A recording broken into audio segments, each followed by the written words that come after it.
And welcome to Technocracy News and Trends. Patrick Wood here, Editor-in-Chief. And today we're going to take a look at the mind of a technocrat again. Those of you who have followed Technocracy News for very long, or my podcast, or my other interviews that I've done around the country, around the world, know that I spend a lot of time thinking about the mind of a technocrat. I don't want to be a technocrat, but I do want to understand how they think. What makes them tick? Why do they do the things that they do? And if possible, to try and figure out what things they are likely to do in the future as they continue to influence public policy and government, etc.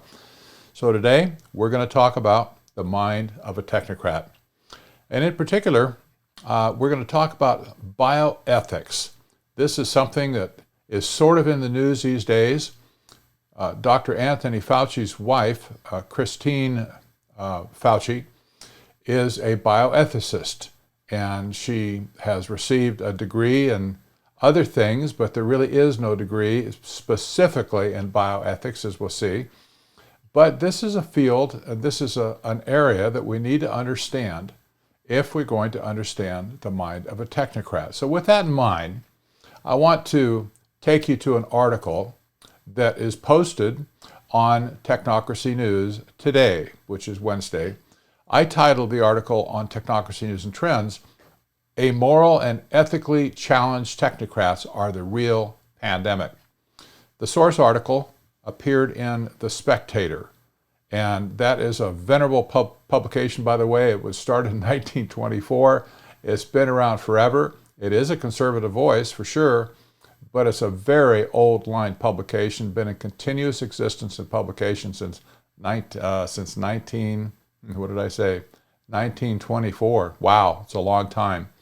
This article is penned by Wesley J. Smith, who is a scholar at the Discovery Institute up in the Northwest.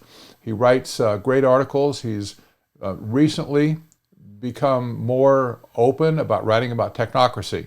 And not that this article is all about technocracy, but you'll see that he mentions it in this article, and technocrats as well. So I want to go through this and explain, make a little bit of comment along the way, explain the mind of a technocrat as far as bioethics are concerned.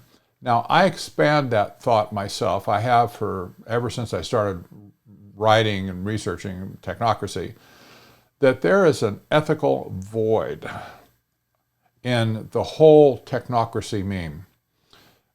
It's like they just simply don't have the ability or the desire to apply any ethical boundaries to that which they are studying, that science which they are using to influence society. And we know that technocracy originally was defined as the science of social engineering. Well, that's the changing of people and the changing of society and the changing of nature by scientific means. And this obviously brings up a lot of questions. What are they doing exactly to do this? Well, as we look through this article, I think you're going to have a pretty good idea or get another idea about the mind of a technocrat. So let's take a look at what Wesley J. Smith has written here.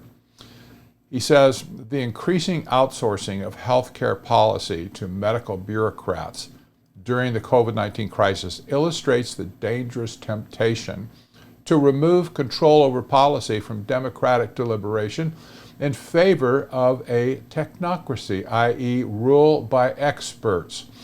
In healthcare, such a system would be particularly perilous since the experts placed in charge of policy would be bioethicists, whose predominant views disparage the sanctity of human life. Now here he hits on the first point that's really key here.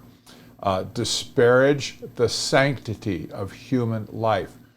The original writings of technocracy back in 1934 underscored this very point. It's never changed since. There is no sanctity of human life in the mind of a technocrat.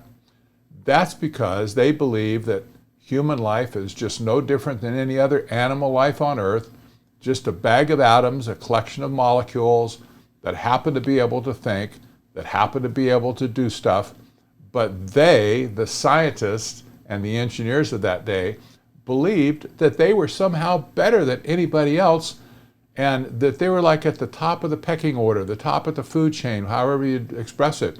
But they had some divine right almost. Well, they didn't believe in God, but they had some type of a divine right or calling to be over everybody else and decide what everybody else should do. Wesley goes on. How does one become a bioethicist? While many universities offer degrees in bioethics, there are no precise qualifications. Indeed, practitioners are not professionally licensed, as are attorneys or physicians, and for that matter, barbers.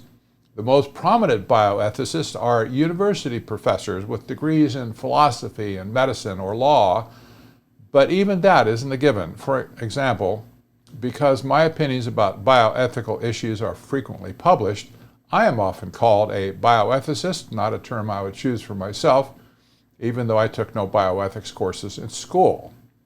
Here is the terrifying problem. The most influential of our would-be healthcare overlords hold immoral or amoral values not shared by most of those who would be impacted by their policy prescriptions. For example, most mainstream practitioners reject the belief that human beings have unique values, and unless they have a modifier such as Catholic or pro-life in front of their identifier, embrace a utilitarian quality of life approach to medical decision making, according to which some of us are judged to have greater worth than others based on discriminatory criteria such as cognitive capacity, state of health, and age. This ideology leads the field's most prominent leaders into very dark places. In 1997, bioethics professor John Hardwig argued in favor of what is known in the field as the duty to die. Hardwig's advocacy was not published in an obscure corner of the internet of little consequence. Rather, it was presented with all due respect in the Hastings Center Report, the world's most prestigious bioethics journal. That fact alone means that the duty to die has long been deemed respectable in the field. Hardwig argues that to have reached the age of, say, 75 or 80 without being ready to die is itself a moral failing, the sign of a life out of touch with life's basic realities. Why? Well, he quotes, "A duty to die is more likely when continuing to live will impose significant burdens, emotional burdens, extensive caregiving, destruction of life plans, and yes, financial hardship on your family and loved ones. This is the fundamental insight underlying a duty to die." Back in 1977, Hardwig's denigration of people he deemed burdens was a minority view in bioethics. But over the years, as the field gained increasing influence, its premier practitioners grew more pronouncedly ideological in the Hardwig manner, arguing often and repeatedly for reducing the moral status of the most vulnerable among us, in some cases even going so far as to redefine helpless human beings as mere natural resources ripe for the harvest. Here are just a few examples. Now listen to these. Paying women to gestate and abort. Bioethicist Jacob Appel argued in the Huffington Post that pregnant women who want to abort should be paid to gestate longer before terminating so that fetal organs could be harvested and used in transplant medicine.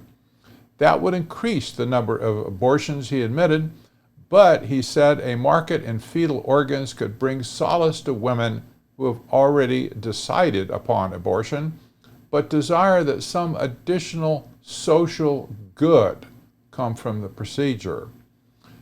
Here's another one. Forcing caregivers to starve dementia patients.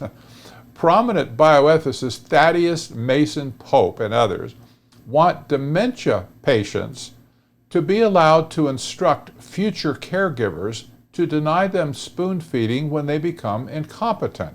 In such cases, they want caregivers to be legally bound to starve their patients to death. This would apply even if the patient willingly eats. In other words, starvation as the new death with dignity, and that's in quotes. Here's another. Experimenting on cognitively disabled non-persons, that's in quotes. Writing in the Kennedy Institute of Ethics Journal, bioethics bigwig Thomas Beauchamp opined that some cognitively disabled human beings should not be viewed as persons, meaning that could be treated in the same way we treat relevantly similar non-humans. For example, they might be aggressively used as human research subjects and sources of organs. This goes on. I encourage you to read the whole article, by the way, yourself. But this is absolutely incredible. Listen to this one. Harvesting hearts as a form of euthanasia. An advocacy article published in the Journal of Heart and Lung Transplantation argued that patients who wish to be euthanized be killed by having their hearts removed for transplantation.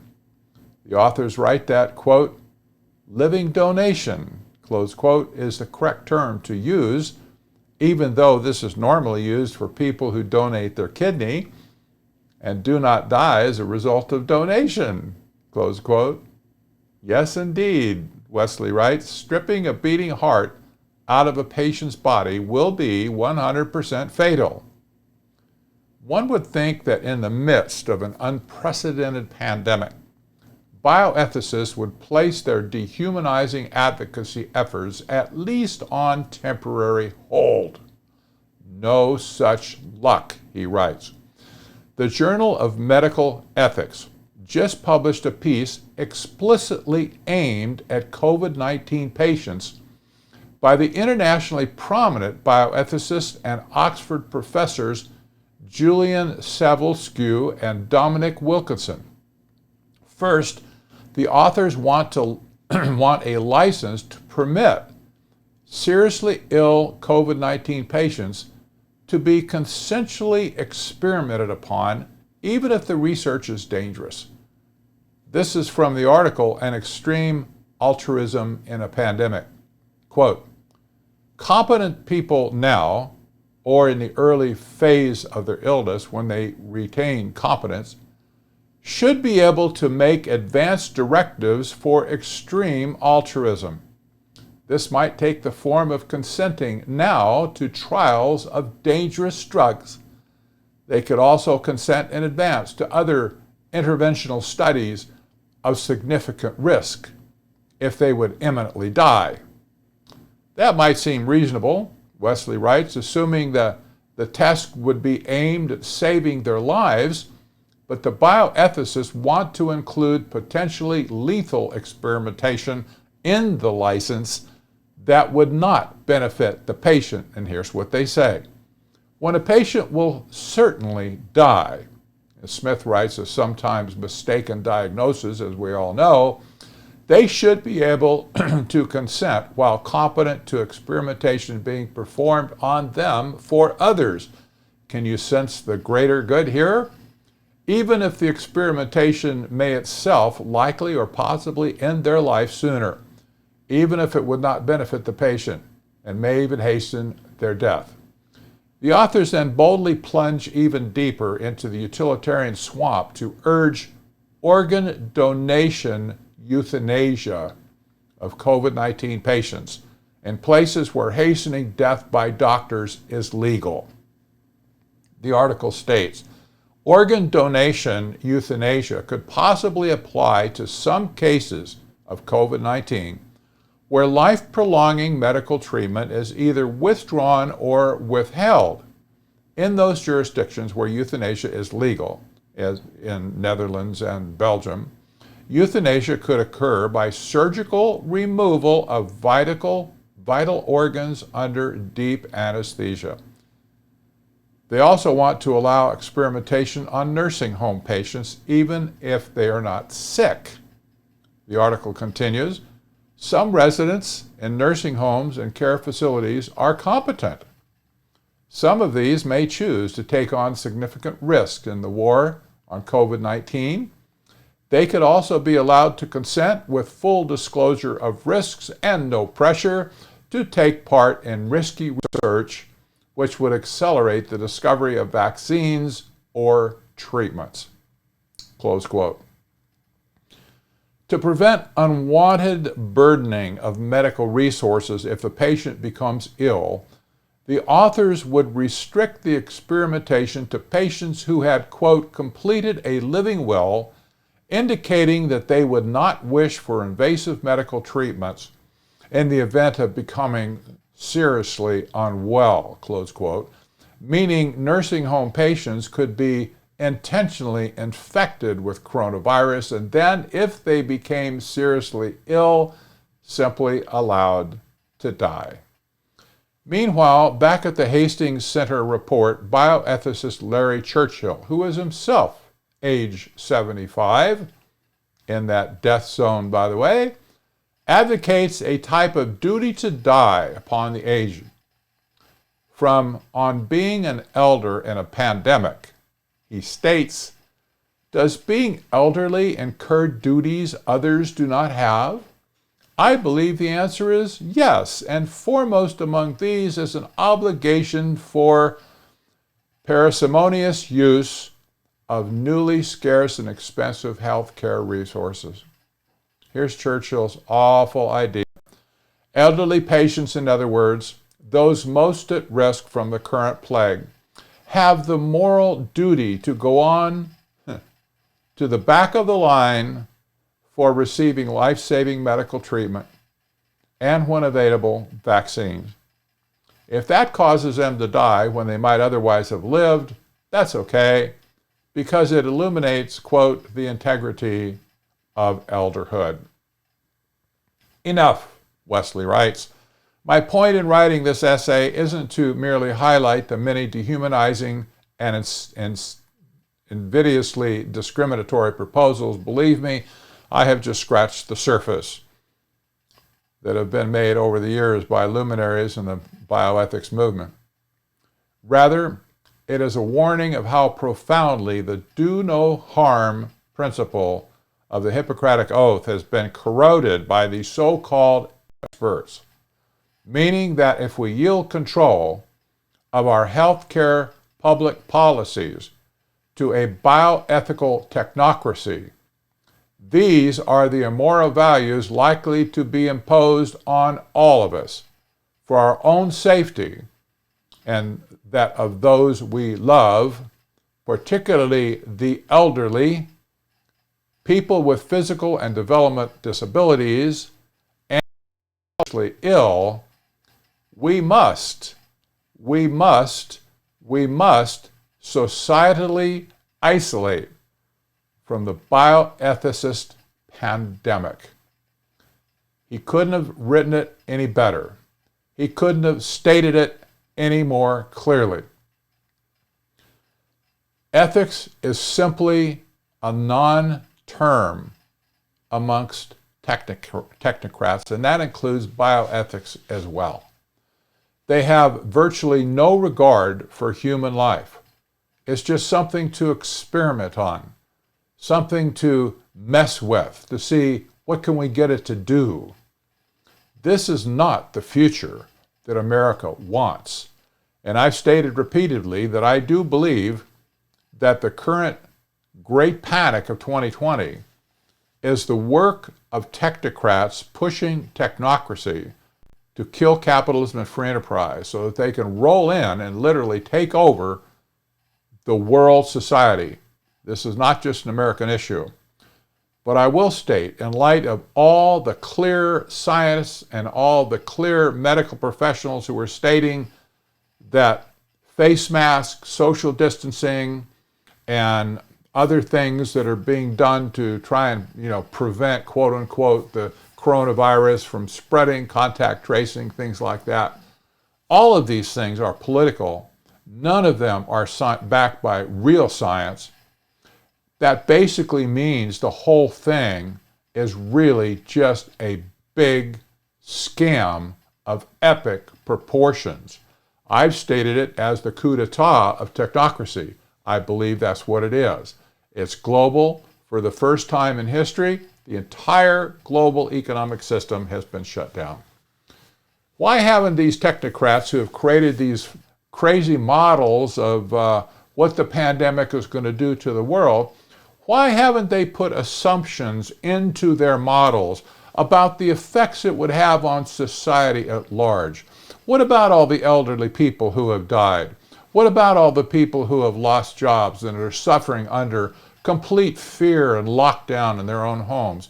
What happened to all the people that have not gone to hospitals and doctors to get preventative care when they desperately needed it? What about the people who get chest pains, who are afraid to go to the hospital because they'll be all alone and they can't even be visited by their family if they do have a heart attack? They'd rather just die at home.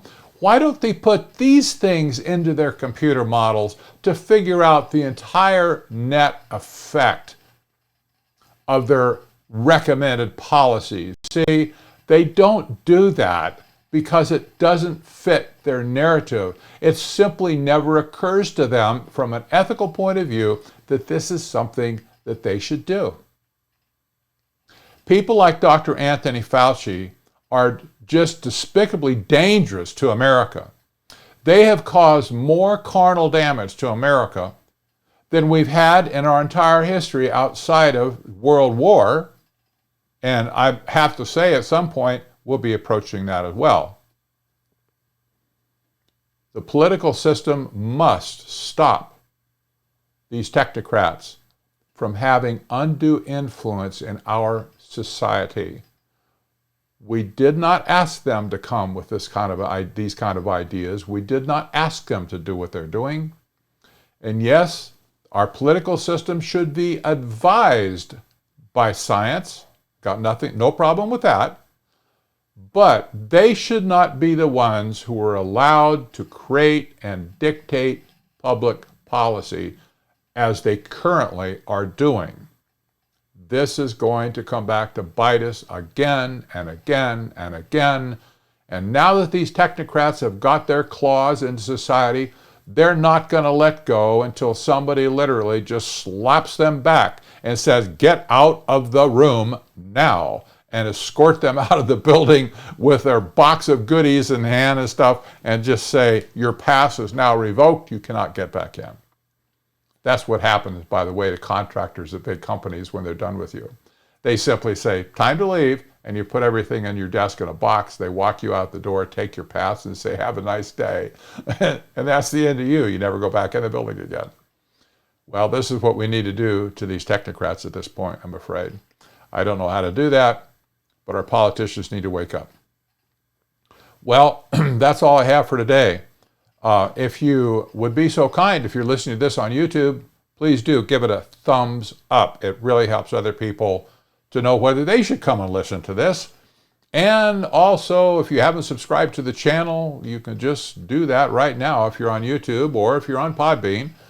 The audio version of this will appear on Podbean, by the way, and eventually will appear on YouTube as well. For those of you who don't like to look at video, but you like to listen to the audio, if you're not on the mailing list at technocracy.news, go there and sign up. You get a daily digest of the 3 articles that I post every day, and you can just read the headlines, or you can click on them and go to the website and check it out. And lastly, if you have any mind to throw a little bit of support towards Technocracy News and Trends, and me personally, of course, to keep the whole machine running here. It's not cheap and it's not easy either, but please do go to patreon.com/technocracy, and you can make a donation of even $2 a month. It's incredibly helpful and encouraging to me to keep on the work of exposing technocracy. Until next time, I'm Patrick Wood. Have a great week.